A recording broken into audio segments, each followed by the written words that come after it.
first met Rob in my second year.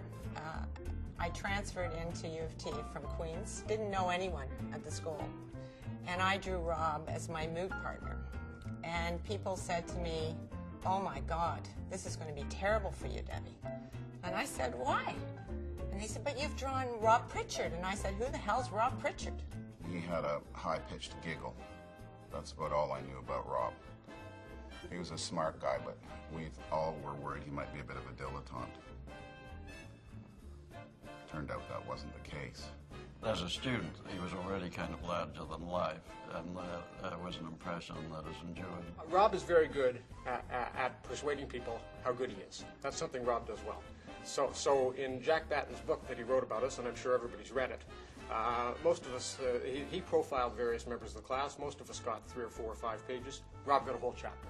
Rob and I and 2 others were part of a study group that formed in the early part of first year and hung together all 3 years. If I look back on it, I think really what happened is a couple of us worked the hardest, taught Rob, and then Rob took what we taught him, extrapolated and taught us, and most of it was fueled by pizza that came through the window at 3 a.m. After we graduated from law school, Rob came back here to teach.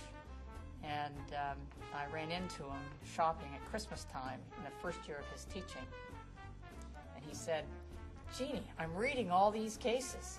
They're fantastic." And the truth was, I don't think he ever read a case the whole time we were at law school. Everything is easy for Rob. Or at least if it isn't, he makes it appear easy.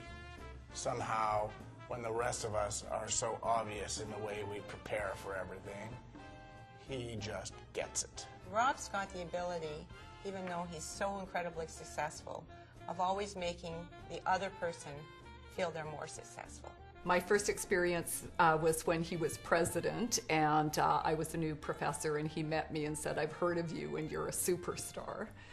And I knew he probably said that to everyone, but I still liked it. He was what I call a very inspiring president. He co-opted people. He was very enthusiastic, very dedicated to the mission of what the university should be and should become. I think that's the most amazing thing about Rob. He has never lost his youthful enthusiasm for whatever job he's done. In the 90s, when he was the president, there weren't really any student occupations to speak of, except at Simcoe Hall. He did have 12 or 15 undergraduates occupy his office. Typical of Rob, he did not choose a confrontational kind of approach. He decided that he would simply leave them there. But he decided to move to the Chancellor's office, where he conducted business, locked his cabinets in the office, and let them there. And I can remember him saying on one occasion, "Eventually, they'll run out of toilet paper." And they did, 12 days later. I used to predict for years that he would end up in either provincial or federal politics. We all want Rob to run for Prime Minister. We're not sure why he won't. I'm not sure how good his French is. I heard him once say something to the following effect: "Il me donne de bon plaisir de vous adresser dans votre langue maternelle." Now that is probably a student, Preston Manning, Diefenbaker School, French. And he has that down pat. He is probably the most engaging person I've ever met in my life. Youthful, energetic. Very, very smart. Endless self-confidence. Exceptionally kind. Charismatic. A user of superlatives. He meets you as if you're the most important person in his life, and that's how the friendship starts and grows.